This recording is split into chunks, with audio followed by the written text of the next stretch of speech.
Morning students. आज हम अपने चैप्टर का लास्ट टॉपिक डिस्कस करेंगे, effects of redox reactions in everyday life. हमारी रोज़मर्रा की ज़िंदगी में जो रिडॉक्स रिएक्शंस हो रही हैं, जिन्हें हम देखते भी हैं, ठीक है, उनके क्या इफ़ेक्ट्स हैं उसके बारे में डिस्कस करेंगे। हम कह सकते हैं एक तरीके से जो नेचुरल रिडॉक्स रिएक्शंस हैं, ठीक है, नेचर में जो अपने आप हो रहे हैं, हम उनको आज डिस्कस करेंगे, नेचुरल रिडॉक्स रिएक्शंस को। ठीक है, हमारी जो रोज़मर्रा की ज़िंदगी है वहाँ पर number of oxidation reactions taking place, बहुत सारे ऑक्सीडेशन जो रिएक्शंस हैं वो हो रहे हैं हमारे चारों तरफ। ठीक है, और जो रिडॉक्स रिएक्शंस हैं आप देखेंगे हमारी चारों तरफ, they are very common in, ठीक है, कहाँ कहाँ पर कॉमन है? इंडस्ट्रीज में कॉमन है, very common in industry, in our daily life, हमारी डेली लाइफ में, ठीक है, हमारी जो डेली एक्टिविटीज़ होती हैं उनमें रिडॉक्स ऑक्सीडेशन हो रहा है, रिडॉक्स रिएक्शन है। इसके साथ साथ as well as in the body of the organism, जो ऑर्गेनिजम्स की बॉडी है उनमें भी रिडॉक्स रिएक्शंस हो रहे हैं। जब आप लाइफ प्रोसेसेस चैप्टर पढ़ेंगे तो वहाँ पे देखेंगे। ठीक है, अब क्या है कि हमारे कुछ रिडॉक्स रिएक्शंस जो हैं, जो नेचर में हो रहे हैं, सम आर वेरी यूजफुल, कुछ यूजफुल हैं, एंड सम आर हार्मफुल, और कुछ कैसे हैं? हार्मफुल हैं। आ गई बात समझ में? जैसे कि मैं आपको एग्जांपल देती हूँ कि आप लोगों ने सुना होगा कि भाई कहते हैं कि ये फ्रूट खाइए, इसमें एंटीऑक्सीडेंट्स बहुत पाए जाते हैं। तो ऐसा क्या होता है? तो जनरली क्या होता है कि जब लोगों की बॉडी के अंदर बहुत सारा ऑक्सीडेंट इकट्ठा हो जाता है, ठीक है, तो हम क्या करते हैं? एंटीऑक्सीडेंट्स का इस्तेमाल करते हैं। ऑक्सीडेंट्स मीन्स, जो ऑक्सीडेंट है ये आपके वो सब्सटेंसेस हैं, केमिकल सब्सटेंसेस हम कह सकते हैं। क्या है ये? आपके केमिकल सब्सटेंसेस। ठीक है, ये हमारे केमिकल सब्सटेंसेस होते हैं विच हैव एडवर्स इफेक्ट, जिनका एडवर्स इफेक्ट होता है, adverse effect on the physiology, हमारी जो फिजियोलॉजी है उस पर, on the physiology, and they can even damage the body tissues and can damage the body tissues by oxidation से। ठीक है, तो ऑक्सीडेंट्स के अगेंस्ट जो हम यूज करेंगे वो क्या होते हैं? एंटीऑक्सीडेंट्स कहलाते हैं। ठीक है, तो जब इसका एक रीज़न है, जैसे कहते हैं कि कई बार कहते हैं कि भाई ये अपनी उम्र से पहले ही बूढ़ा दिखने लग गया, एजिंग आ जाती है। तो वो किस वजह से होती है? क्योंकि उसकी बॉडी में बहुत सारा ऑक्सीडेंट्स इकट्ठे हो जाते हैं। ठीक है, तो इसके अलावा आपको नेचर का एक एग्जांपल और बताती हूँ। आपने फायर फ्लाई देखे होंगे, फायर फ्लाई जिन्हें हम जुगनू कहते हैं। ठीक है, दे ग्लो एट नाइट, रात के समय ये ग्लो करते हैं। ऐसा क्यों होता है? ये रात के समय ग्लो क्यों करते हैं? क्योंकि इनके अंदर जो इनका प्रोटीन प्रेजेंट होता है वो एयर के कांटेक्ट में आने से ऑक्सीडाइज्ड हो जाता है। आगे बात समझ में? तो fire fly they glow at night, रात के समय ग्लो क्यों करते हैं? Due to oxidation. दिन के समय तो डे लाइट हो जाती है, इसलिए वो हमें दिखाई नहीं देता है कि ग्लो कर रहे हैं। तो due to oxidation of a protein, अब उस प्रोटीन का नाम क्या है? Protein named ल्यूसीफेरिन। ल्यूसीफेरिन जो है ये प्रोटीन का नाम है, LUCIFERIN। ल्यूसीफेरिन जो होता है उनकी बॉडी में, ठीक है, उसकी ऑक्सीडेशन हो जाती है। ठीक है, जब वो ऑक्सीडेशन कैसे होगी? जब ये प्रोटीन एयर की कांटेक्ट में आएगा। ठीक है, क्या होएगा? When this protein when this protein comes in the contact of air, तो एयर में जो ऑक्सीजन प्रेजेंट है उसकी वजह से वो क्या हो जाएगा, इट गेट्स ऑक्सीडाइज्ड, वो ऑक्सीडाइज्ड हो जाएगा। आगे बात समझ में, to produce get oxidise to produce energy, energy produce करेगा in the form of light, इसीलिए वो रात के समय हमें ग्लो करते हुए नजर आते हैं। ठीक है, तो ये नेचर में आपको मैंने दो तरह की ऑक्सीडेशन जो नेचर में हो रहे हैं एग्जाम्पल बताए। अब हम और एग्जाम्पल्स पढ़ेंगे।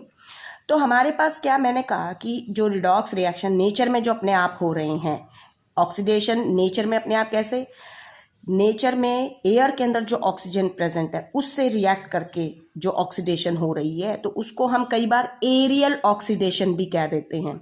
ठीक है, तो हमारे पास यूजफुल भी है।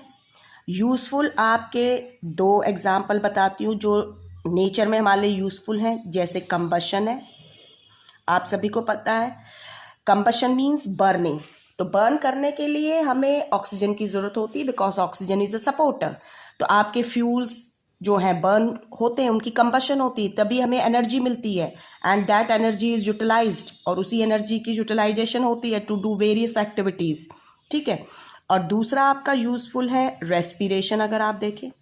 ठीक है, रेस्पिरेशन जो है एक नेचुरल ऑक्सीडेशन रिएक्शन का एग्जाम्पल है। ठीक है, रेस्पिरेशन में क्या होता है कि जो ग्लूकोज हमारी बॉडी में प्रेजेंट है, it get oxidized in the presence of oxygen, और उसकी ऑक्सीडेशन से क्या होता है, जो ग्लूकोज है it breaks down to release energy, साथ में कार्बन डाइऑक्साइड वाटर वेपर भी प्रोड्यूस होती है, एनर्जी रिलीज होती है, और उसी एनर्जी का इस्तेमाल किस लिए किया जाता है, जो हमारी बॉडी में वेरियस मेटाबॉलिक एक्टिविटीज़ चल रही हैं उनको करने के लिए, जो हम एक्टिविटीज़ करते हैं जैसे भागना, खेलना, कूदना, इस तरह की, उनको पूरा करने के लिए।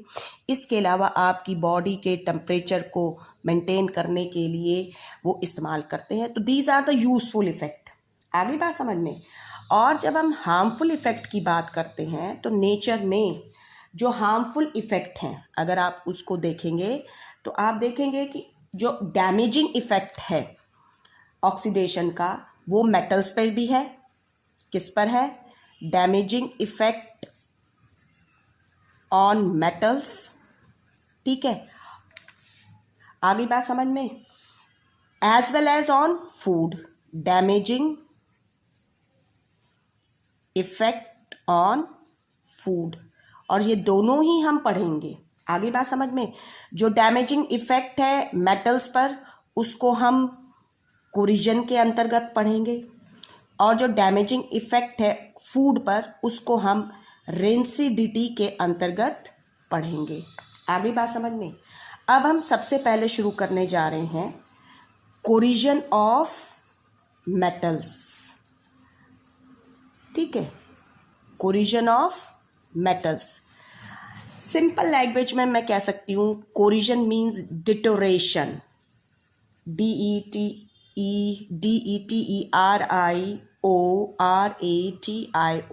Deterioration of metals. Deterioration means बहुत खराब, हास जिसे हम कहते हैं, या आप कह सकते हो वर्स कंडीशन जो होती है। ठीक है, तो कोरिजन ऑफ मेटल्स में मेटल्स डिटोरेट कैसे होते हैं। ठीक है, तो आपके ये जो मेटल्स हैं जब लंबे समय तक ये खुले में रखे रहते हैं या लंबे समय तक ये एयर की कांटेक्ट में आते हैं, तो क्या होता है, जो एटमॉस्फेयर में डिफरेंट गैसेस प्रेजेंट हैं, जैसे ऑक्सीजन है, वाटर वेपर है, कार्बन डाइऑक्साइड है, ठीक है, आपकी सल्फर डाइऑक्साइड है, हाइड्रोजन सल्फाइड है, कुछ एसिड्स भी प्रेजेंट होते हैं कई बार। ठीक है, तो ये सारे के सारे उस मेटल के सरफेस के साथ रिएक्ट कर जाते हैं और धीरे धीरे उसको ख़त्म कर देते हैं। आगे बात समझ में। तो दिस इज कॉल्ड कोरिजन। इसको हम क्या कहते हैं, कोरिजन कहते हैं। और आप देखेंगे कि कोरिजन जो है मेनली जो रीज़न है कोरिजन का, that is the oxidation of metals by the oxygen present in air. तो how can we define corrosion, हम कोरिजन को कैसे डिफाइन कर सकते हैं, the slow process the slow process of destruction, the slow process of destruction or eating up of metals due to attack of ATMOS, due to attack of atmospheric gases like oxygen, carbon dioxide, water vapor, sulfur dioxide,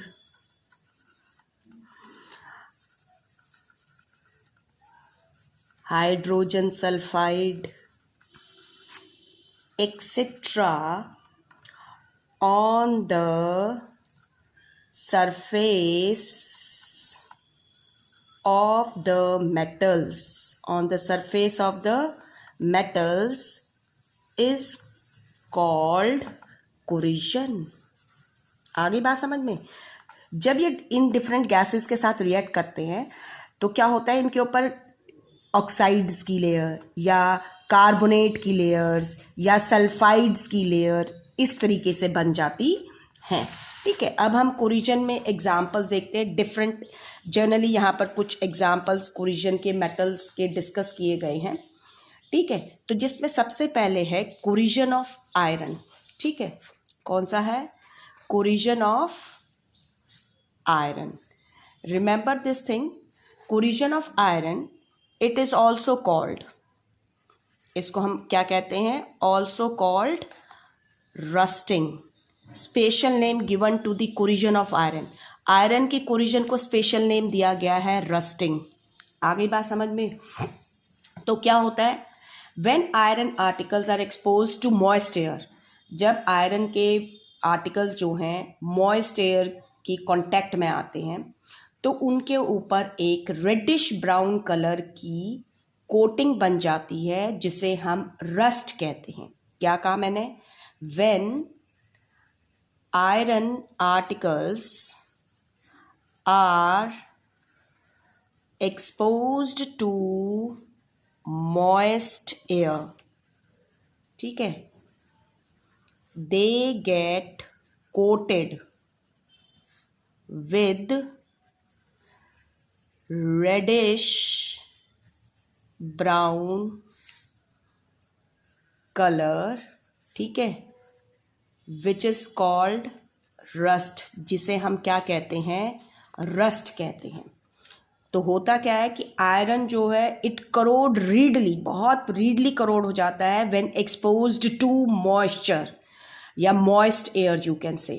ठीक है, and it get covered with soft porous and flaky substance called rust. आगे बात समझ में? बहुत जल्दी react करता है.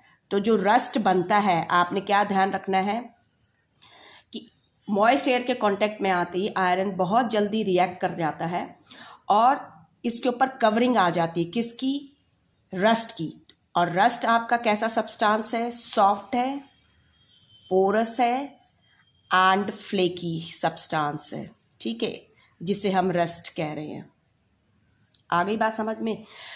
सॉफ्ट होने से और पोरस, बहुत सारे छेद हैं, फ्लेकी पपड़ियों की तरह. तो क्या होता है, जैसे ही रस्ट की लेयर बनती है आयरन आर्टिकल्स के ऊपर, ये नीचे झड़ जाती है. आपने देखा होगा, आप किसी भी जंग लगी हुई लोहे की चीज़ को हाथ में पकड़ते हैं तो आपके हाथ के ऊपर कुछ लाल लाल रंग का, रेडिश ब्राउन कलर का आपके हाथ पे लग जाता है. तो फ्लेकी सब्सटेंस है.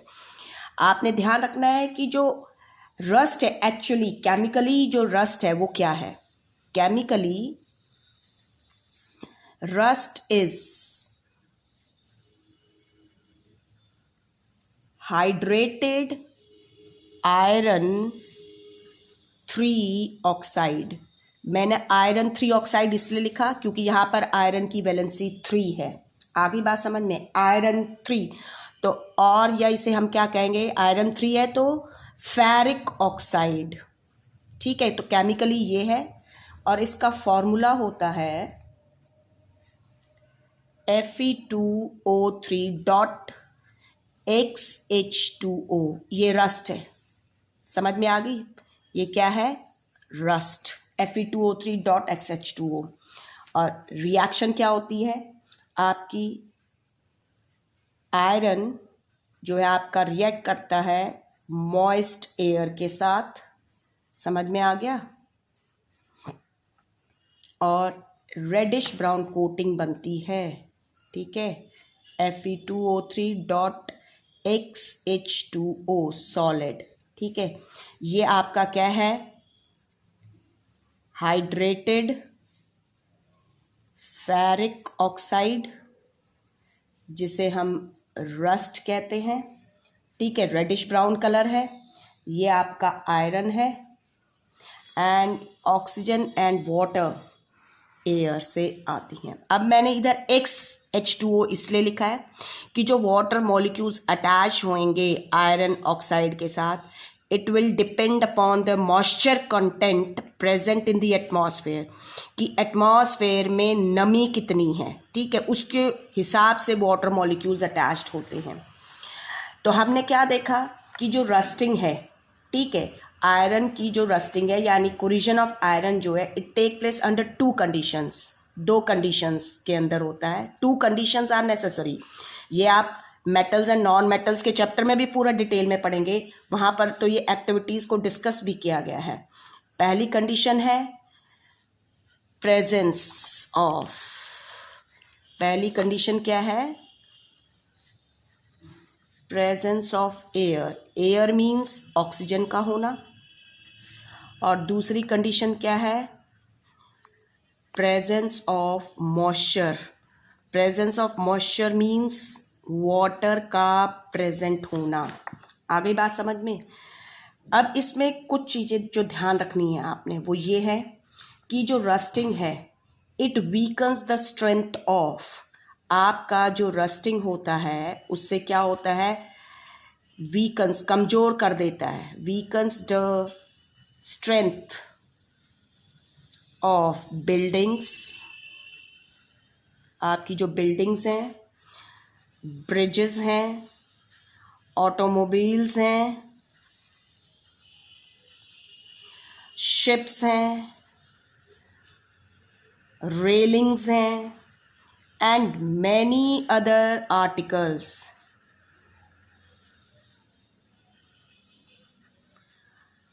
मेड अप ऑफ आयरन, कमज़ोर बना देता है। और इसकी वजह से क्या होता है? Due to corrosion lakhs of tons of iron gets destroyed every year, ठीक है। तो ड्यू टू कोरिजन क्या हो रहा है? Lakhs of tons of iron gets destroyed every year, हर साल।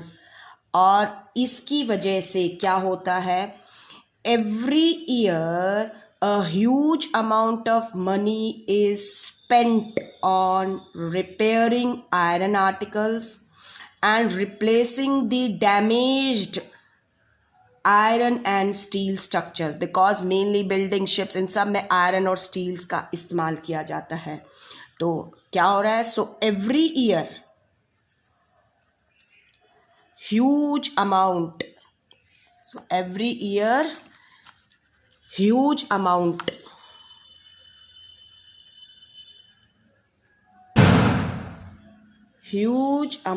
of money is spent in repairing and replacing the damaged iron and steel structures। इसके ऊपर एक क्वेश्चन बहुत आता है, कुछ आर्टिकल्स बताइए क्या होता है इससे, तो ये बात ध्यान रखने की है, ठीक है। आगे बात समझ में? इसके अलावा अब हम यहाँ देखते हैं कि मेनली ये देखा गया है कि जो रस्टिंग होती है या कोरिजन जो है, ठीक है, मेनली हमने क्या देखा है कि अगर आपका, हमने मेनली ये ऑब्जर्व किया है कि जो अगर इम्प्योरिटीज प्रेजेंट है मेटल्स में, presence of impurities in the metal, अगर मेटल के साथ इम्प्योरिटीज प्रेजेंट है तो it will speed up the rusting process. एक चीज ये ध्यान रख लेना, रस्टिंग प्रोसेस बढ़ जाएगा। दूसरा, अगर इलेक्ट्रोलाइट प्रेजेंस है, presence of electrolytes, electrolytes liquids which conduct electricity, ठीक है, तो presence of electrolytes in water also speed up, ठीक है, ये भी स्पीड अप कर देता है प्रोसेस ऑफ रस्टिंग को, speed up the process of rusting, ठीक है। इसके अलावा ये ध्यान रखिएगा कि जो इलेक्ट्रोकेमिकल सीरीज होती है, यानी जो रिएक्टिविटी सीरीज है, इलेक्ट्रोकेमिकल सीरीज जो है मेटल्स की, ठीक है, उसके अंदर पोजीशन क्या है, पोजीशन ऑफ मेटल। आ गई बात समझ में? तो जो एक्सटेंट होता है कोरिजन का, the extent of corrosion also depend upon the position of metal in electrochemical series. आ गई बात समझ में? जितना ज़्यादा रिएक्टिव होएगा, ठीक है, जितना ज़्यादा क्या होएगा, रिएक्टिव होएगा, मोर द रिएक्टिविटी, जितनी ज़्यादा रिएक्टिविटी होएगी मेटल की, there will be more possibility of the metal getting corroded। ये ध्यान रख लेना। आ गई बात समझ में? Now we talk about some preventive method, prevention of rusting। Rusting को कैसे रोका जा सकता है, आपने पढ़ ही रखा होगा। Oiling, greasing and painting, one of the best method. हम क्या करते हैं, जो आयरन के आर्टिकल्स होते हैं, अगर तेल डाल सकता है तो हम ऑयल उसमें डालते हैं। साइकिल की चेन वगैरह में देखा होगा, हम ग्रीस की लेयरिंग कर देते हैं, या हम आयरन आर्टिकल्स को पेंट कर देते हैं, जिससे क्या होता है, अगर हम ऑयल, ग्रीस या पेंट का इस्तेमाल कर रहे हैं तो एक थिन लेयर बन जाती है आयरन आर्टिकल्स के ऊपर। वो आयरन आर्टिकल का कांटेक्ट जो है, उसका जो एक्सपोजर है वो ख़त्म कर देती है मॉइस्ट एयर के साथ, ठीक है। दूसरा तरीका है आपका इलेक्ट्रोप्लेटिंग का। आ गई बात समझ में? इलेक्ट्रोप्लेटिंग में हम क्या करते हैं, जो आयरन होता है, आयरन के जो आर्टिकल्स होते हैं, they are electroplated with corrosion resistant, corrosion resistant metals like chromium and nickel। हम इलेक्ट्रोप्लेटिंग तरीका इस्तेमाल कर सकते हैं, जिसमें हम आयरन के आर्टिकल्स जो होते हैं उनको इलेक्ट्रोप्लेटेड करते हैं इस तरीके के मेटल्स के साथ जो कोरिजन रेजिस्टेंट होते हैं, यानी जिन पर कोरिजन नहीं होता है, ठीक है, जो करोड नहीं होते हैं मेटल्स, हम ये कह सकते हैं, ठीक है। जैसे क्रोमियम और निकल, आपने देखा होगा कि आपके जो व्हीकल्स होते हैं, ऑटोमोबाइल्स जो हैं, उनके बहुत बॉडी के जो पार्ट्स होते हैं वो इलेक्ट्रोप्लेटेड होते हैं, निकल और क्रोमियम, इसलिए वो शाइनिंग बहुत करते हैं। ऐसे ही आपके बाथरूम्स की जो फिटिंग्स होती हैं, टैप्स वगैरह हैं, वो भी क्रोमियम और निकल प्लेटेड होते हैं, ठीक है। एक तरीका, अगला तरीका है जैसे गैल्वेनाइजेशन, ठीक है। गैल्वेनाइजेशन के अंदर हम क्या करते हैं, एक थिन लेयर डिपॉजिट करवाते हैं, या किसकी, जिंक की, ठीक है। तो it is the process of coating the iron surface with a thin layer of zinc, zinc metal की कोटिंग, जिंक मेटल कोटिंग होती है, ठीक है। It is the process, galvanisation क्या है, it is the process of, it is the process of coating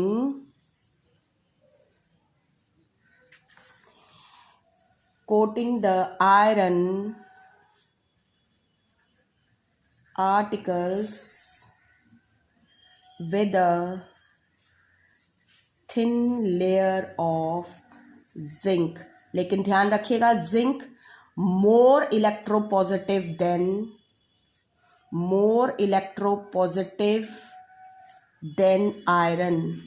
iron के comparison में ये ज़्यादा इलेक्ट्रोपॉजिटिव है, यानी इसमें ज़्यादा टेंडेंसी है टू लूज इलेक्ट्रॉन की, तो it is more reactive than iron, ये आयरन से ज़्यादा रिएक्टिव होता है। ठीक है, उसके बाद है टिनिंग है, जैसे टिनिंग भी वही है same, it is the process of coating the iron articles with a thin layer of tin. Tin की थिन लेयर हम लगाते हैं, लेकिन यहाँ ध्यान रखिए टिनिंग जो है उसमें टिन की लेयर, टिन जो है इट इज लेस इलेक्ट्रोपॉजिटिव, ये लेस इलेक्ट्रोपॉजिटिव है किससे, देन आयरन, आयरन के कंपैरिजन में ये लेस इलेक्ट्रोपॉजिटिव है। ठीक है, लेकिन टिन के आपने देखा होगा जो फूड कैन्स होते हैं वो टिन की लेयर होती है उनके ऊपर, क्यों, क्योंकि टिन जो होता है it chemically not react and does not form any poisonous substance. वहीं पर हम क्रोमियम और निकल की नहीं करते हैं, जब फूड कैन्स जो होते हैं, खाना बंद जो डब्बों में आता है उसमें क्रोमियम और निकल की नहीं होती, क्योंकि क्रोमियम और निकल से पॉइजनस सब्सटेंस प्रोड्यूस हो जाता है, इस वजह से हम टिन का इस्तेमाल करते हैं, टिनिंग मेथड यूज होता है। ठीक है, इसी तरीके से अलॉइंग है एक तरीका, अलॉइंग में हम क्या करते हैं, इसको हम डिटेल में आगे पढ़ेंगे। Iron is alloyed with nickel and chromium. ठीक है, आयरन को हम अलॉय करते हैं, आयरन इज अलॉयड विद, किसके साथ अलॉय करते हैं, विद क्रोमियम और निकल के साथ। ठीक है, to prevent the rusting, rusting को रोकने के लिए हम आयरन जो होता है, ठीक है, उसके अंदर क्रोमियम और निकल को मिला देते हैं, जिससे जो बनता है, जो अलॉय बनता है, ध्यान रख लीजिएगा, वो होता है स्टेनलेस स्टील होता है, ये ध्यान रखना। यहाँ पर जो अलॉय बनता है आयरन को, जब हम क्रोमियम और निकल, और इसकी खासियत यही है कि स्टेनलेस स्टील पर जंग नहीं लगता है, यानी रस्टिंग नहीं होती है। आगे बात समझ में, तो these are certain methods to prevent rusting of iron, और डिटेल में हम इसी चीज को वापस से मेटल्स और नॉन मेटल्स चैप्टर में पढ़ेंगे। ये तो था कोरिजन ऑफ आयरन। अब हम देखते हैं कोरिजन ऑफ कॉपर मेटल की कोरिजन देखते हैं। इसके अंदर क्या होता है, जो कॉपर होता है it reacts with moist carbon dioxide.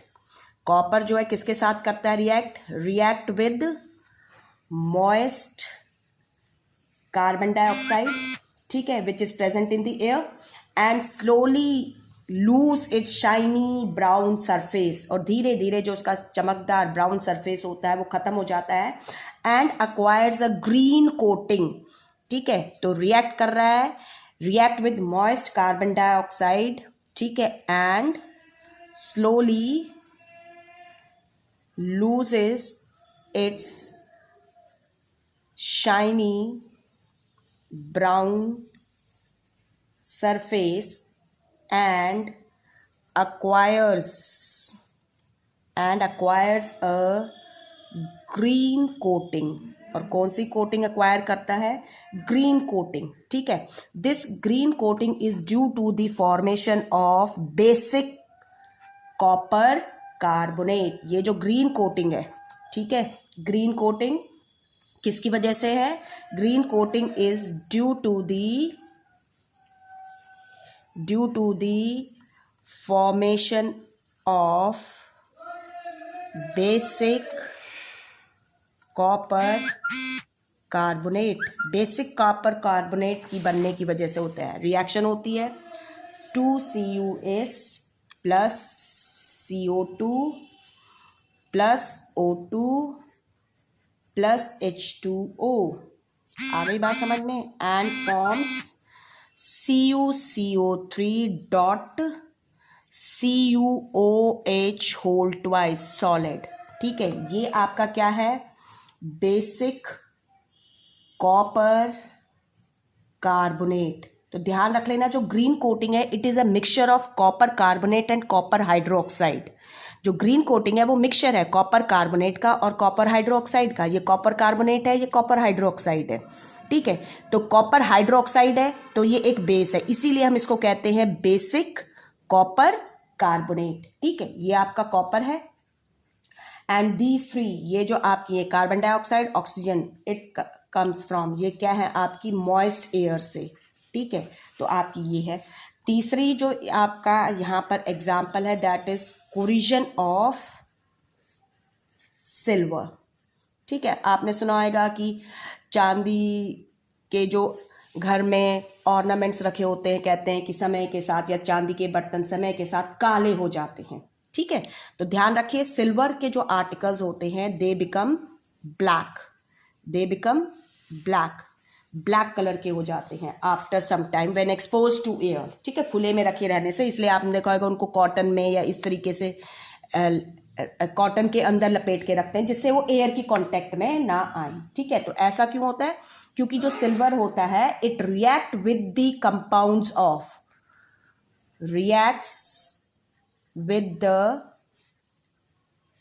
compounds of sulfur present in air।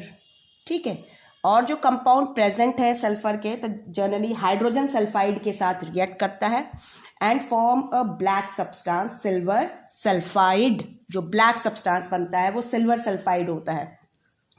2Ag plus S plus hydrogen sulphide gas के साथ रिएक्ट कर गया, हमें जो मिला Ag2S।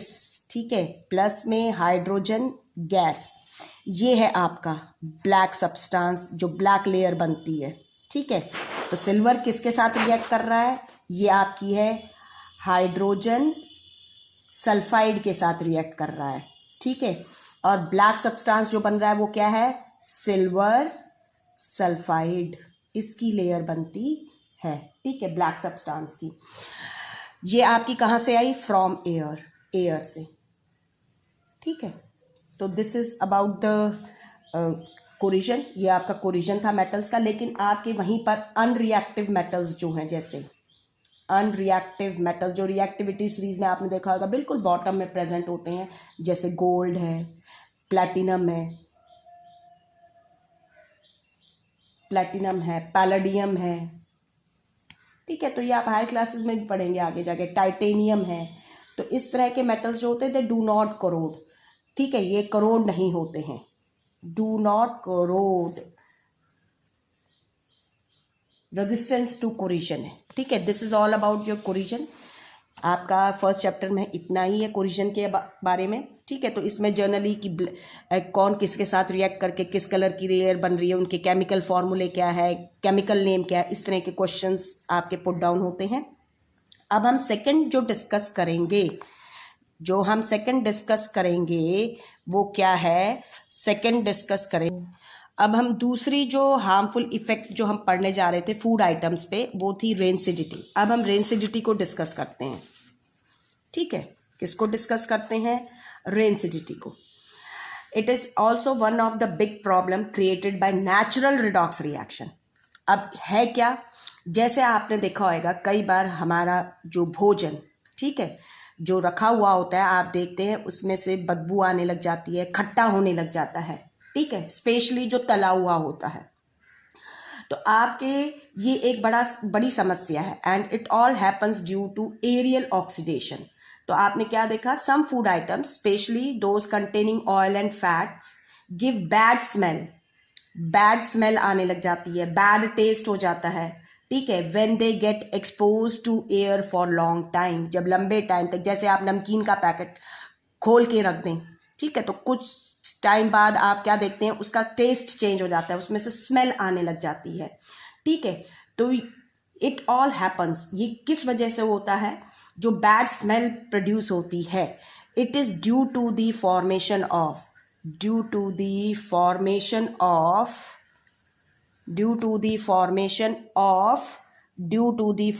Of certain organic compounds. कुछ ऑर्गेनिक कंपाउंड्स बन जाते हैं उनकी वजह से। ये ऑर्गेनिक कंपाउंड्स होते हैं जैसे कि ये अब आप कार्बोनेट्स कंपाउंड में पढ़ेंगे, जैसे एल्डिहाइड है, ठीक है, कीटोन्स है, इस तरह के सब्सटेंसेस बन जाते हैं। ठीक है। इनकी जब ये सब्सटेंसेस बनते हैं तो इनसे कई बार डाइजेस्टिव प्रॉब्लम्स भी हो जाते हैं, digestive disorders are also created. आ गई बात समझ में? तो रेंसिडिटी को how we are going to define, हम रेंसिडिटी को क्या कह सकते हैं? द नेचुरल और एरियल ऑक्सीडेशन, द नेचुरल और aerial oxidation of the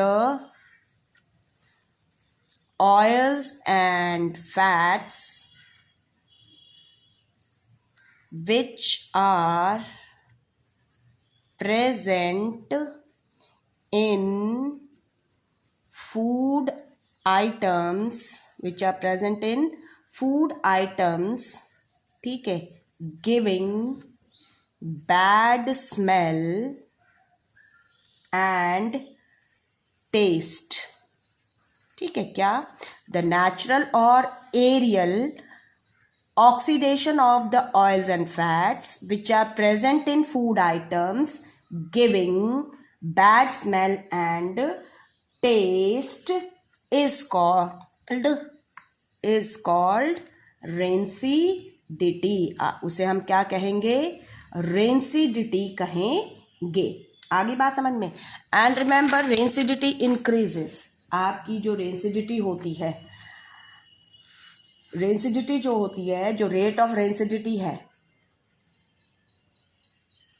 rate of rancidity,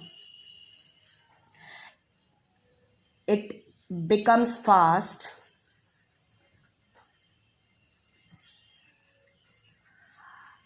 during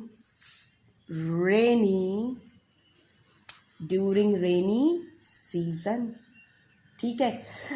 क्योंकि due to the presence of moisture, क्योंकि मॉइस्चर कंटेंट बढ़ जाता है, तो due to the presence of moisture and क्योंकि ह्यूमिडिटी ज़्यादा होती है, मॉइस्चर कंटेंट ज़्यादा होता है, साथ में रेनी सीजन में वार्मथनेस, गर्माहट भी होती है, तो आपके माइक्रोब्स की ग्रोथ बढ़ जाती है, ठीक है। और होता क्या है? इन moisture bacterial growth becomes fast, ठीक है, which spoils, जो आपके spoil करती है, which spoils the food, जो food को क्या करती है? spoil करती है, especially those containing oils and fats, therefore we feel, और इसीलिए हम feel कर सकते हैं, we can feel the smell of stale creams and butters। हमारी क्रीम या बटर, हमने देखा है ना, कई बार स्मेल आने लग जाती है अजीब सी, और खट्टापन आने लग जाता है। आगे बात समझ में? नाउ इसके अलावा ये भी ध्यान रखिए कि जो ऑयल्स होते हैं they can be rancid easily, oil जो होते हैं they can be rancid easily. ऐसा क्यों होता है? दे can be rancid easily because they contain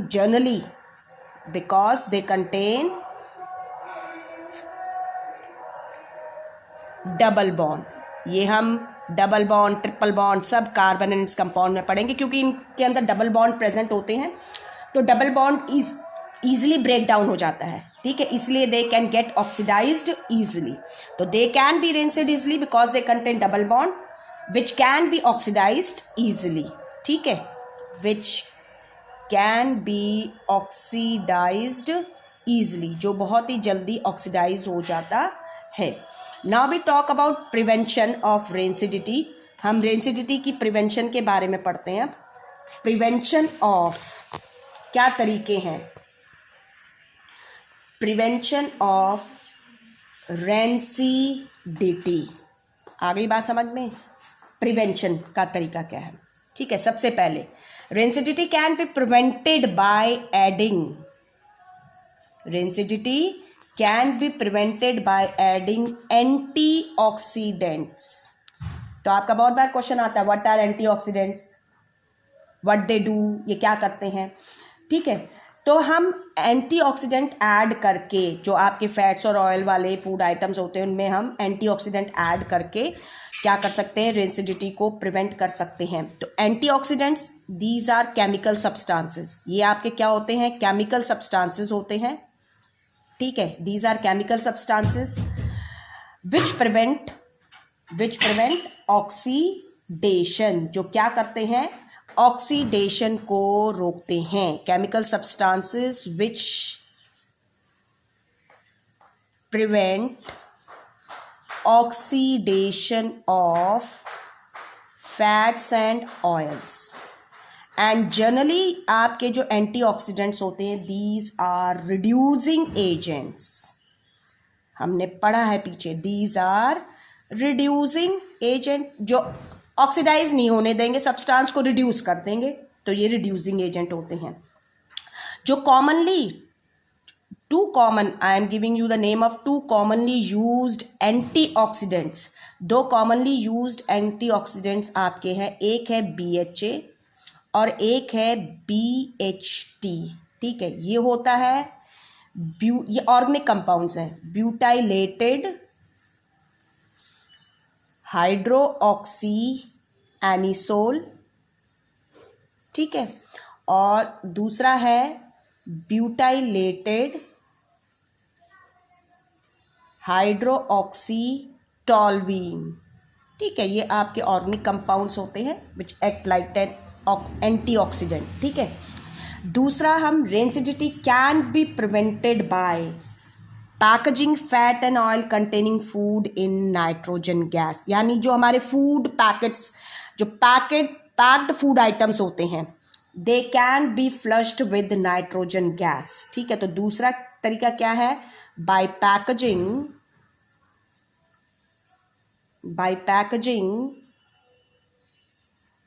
food items containing oil and fat in nitrogen। आ गई बात समझ में, नाइट्रोजन। अब नाइट्रोजन, अगेन नाइट्रोजन गैस जो है वो आपकी एक एंटीऑक्सीडेंट का काम कर सकती है, हम कह सकते हैं, क्योंकि नाइट्रोजन जो गैस है इट इज इनर्ट गैस, ये एक इनर्ट गैस है, और we can say unreactive gas है। आ गई बात समझ में। तो जब हम जो फूड आइटम जैसे चिप्स के पैकेट है, तो जब हम चिप्स को पैकेट्स में बंद करते हैं तो हम उसमें नाइट्रोजन गैस को फिल कर देते हैं, तो वो एक अनरिएक्टिव गैस है। तो आपका food item that gets surrounded with the nitrogen gas, जो एक इनर्ट गैस है, which does not react with the oxygen, जो ऑक्सीजन के साथ रिएक्ट नहीं करेगी, साथ में जो ऑक्सीजन का कॉन्टेक्ट है, जो ऑयल और फैट प्रेजेंट है फूड आइटम्स में, उनके साथ उसको कट ऑफ कर देगी, ठीक है, उसको प्रिवेंट कर देगी, ठीक है। इसके अलावा कट ऑफ करने के साथ साथ it also checks the growth of decomposing bacteria and other microbes, क्योंकि आपके जो दूसरे माइक्रोब्स एंड डिकम्पोजिंग बैक्टीरिया हैं उनकी ग्रोथ को भी ये क्या कर देगी, रोक देगी। तो हम क्या कह सकते हैं, it checks the growth of bacteria, और you can say and other microbes, we can say and other microbes which are responsible for oxidation and rancidity।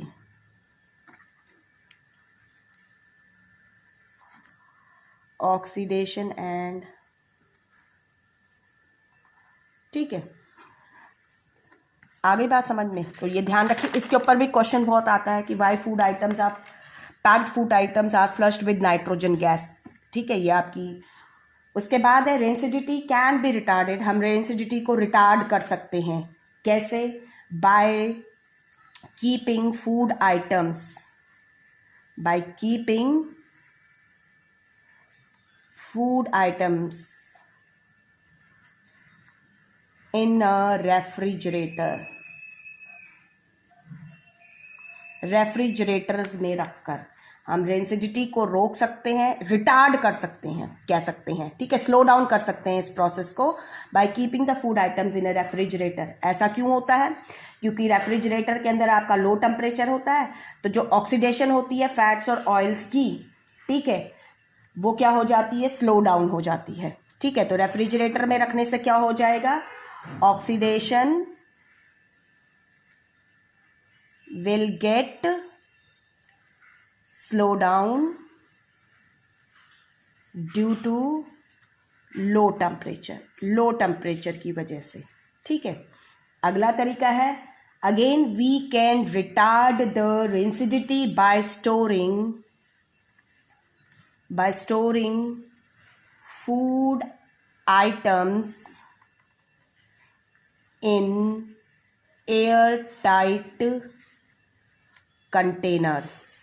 जो एयर टाइट कंटेनर्स है उनमें रखकर हम रेंसिडिटी को रिटार्ड कर सकते हैं। एयर टाइट कंटेनर्स में जब रखेंगे तो क्या होएगा? आपका जो ऑक्सीजन है वो ज़्यादा नहीं जा पाएगी, एयर टाइट हो जाएगी, तो स्लो डाउन हो जाएगा आपका, ठीक है। इसी तरीके से we can also retard the rancidity by storing the